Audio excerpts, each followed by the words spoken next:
हाँ जी, नमस्कार सबको, राधे राधे। ऑनलाइन क्लास में एक बार फिर आपका स्वागत है। आज हम कक्षा 9 विषय गणित अध्याय 12 हीरोन का सूत्र 12.2 इसमें हम प्रश्न नंबर 5वां समचतुर्भुज के आकार में घास के खेत में 18 गायों के चरने के लिए घास है।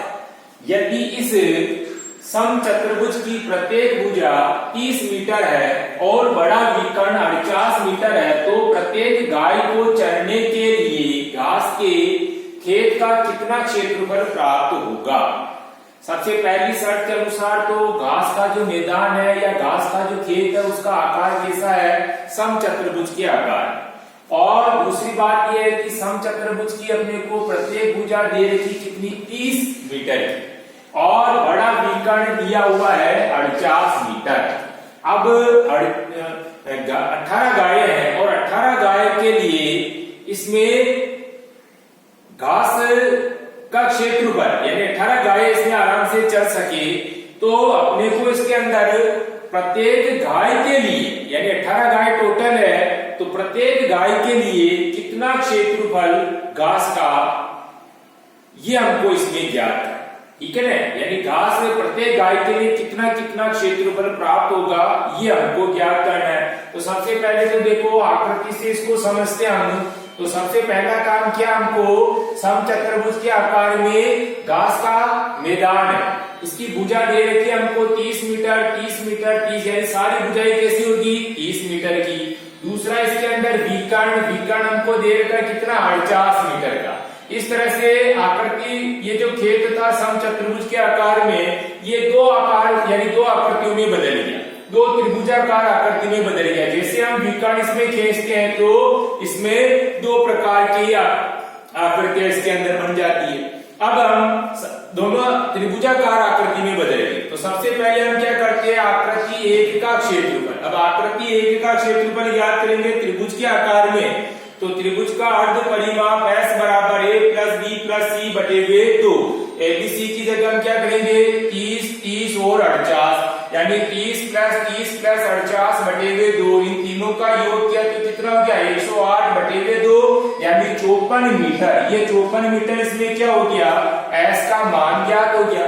वापस under root S into S minus A S minus B S minus C, हमको वापस क्या करना है, जहां जहां S आ रहा हुआ S की जगह तो लिखेंगे हम 54 और बाकी ABC की जगह 30 30 और 48 लिखना है। ठीक है, तो S की जगह तो हो गया आपके पास में कितना, अंडर रूट में लिखना है, S की जगह लिखेंगे 54, वापस S माइनस A, यानी पहला कोष्ठक हो जाएगा 54 माइनस 1 की जगह 30, दूसरा S माइनस B, S की जगह हो गया 54 माइनस B की जगह हो गया 30, फिर उसके बाद तीसरा S माइनस C, S की जगह हो गया 54 माइनस C की जगह हो गया 48।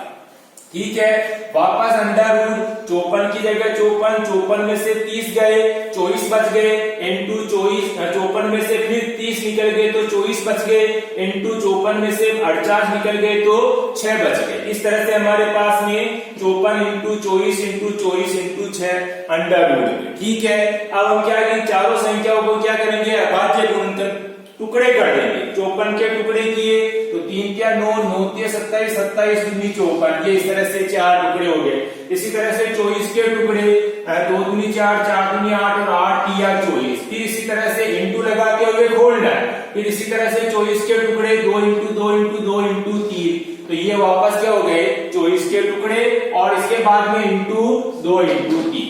ठीक है, इस तरह से हमने 54 के 24 के और 6 के टुकड़े कर दिए। अब इन टुकड़ों में हमको क्या करना है, 2 को एक साथ लिखना, 3 को एक साथ लिखना है। जो जो मान आ रहे हैं उसको एक साथ अपन जैसे 2 2 को जमाएंगे पहले। अब 2 कितनी बार आ रहा है, 1 2 3 4 5 6 7 8 बार, 8 बार 2 को लिख दो, 2 into 2 into 2 into 2 into 2 into 2 into, इस तरह से 8 बार लिख दिया। इसी तरह से 3 1 2 3 4 5 6, तो हम क्या करेंगे 1 2 3 4 5 6 बार 3 भी इंटू को लगाते हुए लिखना है और अंडर रूट में लिखना है। ठीक है, अब इसके बाद में क्या है, हम 2 2 संख्या का एक एक जोड़ा बना देंगे। तो इस तरह से 2 के जोड़े 1 2 3 4 बन जाएंगे, 3 के भी जोड़े देखो 1 2 3 बन गए। इन जोड़ों में से एक एक संख्या को बाहर निकाल देना। ठीक है, तो हम अंडर रूट हट जाएगा, एक एक 2 को, एक एक 3 को बाहर निकाल देंगे तो 4 जोड़े बने, इसलिए 2 इंटू 2 इंटू 2 इंटू 2 कितनी बार हो गया, 4 बार हो गया। इसी तरह से 3 के 3 बने, 3 इंटू 3 इंटू 3, ठीक है। अब गुणा कर दो, 2 दूनी 4, 4 दूनी 8, 8 दूनी 16, 16 × 48, 48 × 144 और 144 को फिर 3 से गुणा किया तो 432 मीटर स्क्वायर। तो इस तरह से आकृति 1 का क्षेत्रफल हीरोन के सूत्र से हमने जब इसका क्षेत्रफल ज्ञात किया तो कितना आ गया, 432 मीटर स्क्वायर आ गया। अब दूसरी बात ये समचतुर्भुज के आकार में, तो जो नाप इधर की जो त्रिभुज है उसके वैसे के वैसे इधर की तरफ आकृति है, तो जो क्षेत्रफल इसका आया आकृति 1 का वो आकृति 2 का आएगा। तो हम नीचे लिखेंगे आकृति 2 का क्षेत्रफल भी 432 मीटर स्क्वायर होगा। दूसरी का हमको निकालना नहीं, क्योंकि हमारे पास में माप एक ही है दोनों आकृति, ठीक है ना। तो अपने को सीधा आकृति 2 का क्षेत्रफल भी 432 मीटर स्क्वायर होगा। तो कुल क्षेत्रफल कितना हो गया, कुल क्षेत्रफल यानी 432 प्लस 432 बराबर 864 मीटर स्क्वायर। यानी चतुर्भुज के आकार में जो खेत है, घास का जो मैदान है, घास का जो खेत है, उसका टोटल कुल क्षेत्रफल कितना हो गया, 864 मीटर स्क्वायर हो गया, ठीक है। अब इस 864 मीटर स्क्वायर में जो घास लगी हुई है वो घास 18 गाय, 18 गाय के आगे उस पूरे 864 मीटर स्क्वायर जो क्षेत्रफल है उसको चढ़ने के लिए 18 गाय है। अब अपने को क्या है कि प्रत्येक गाय के लिए घास का कितना कितना क्षेत्रफल प्राप्त होगा ये हमको ज्ञात करना है। तो प्रत्येक गाय के लिए घास का क्षेत्रफल बराबर 864 बटे 18, यानी हमको क्या करना, जो कुल क्षेत्रफल आया उस कुल क्षेत्रफल में कुल गायों की संख्या का भाग लगा देंगे। तो प्रत्येक गाय के लिए क्या जाएगा, घास का क्षेत्रफल आ जाएगा। तो 18 का भाग 864 में लगाया तो कितना आ गया, 48 मीटर स्क्वायर। यानी एक गाय के लिए घास का क्षेत्रफल कितना हो गया, 48 मीटर स्क्वायर हो गया। यानी कुल क्षेत्रफल में हमने क्या किया, 18 गायों का भाग लगा दिया, तो प्रत्येक गाय के लिए घास का क्षेत्रफल आ जाएगा, ठीक है।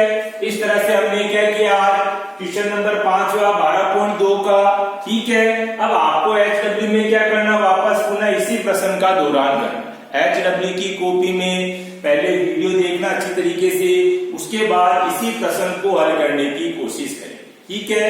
धन्यवाद, राधे राधे।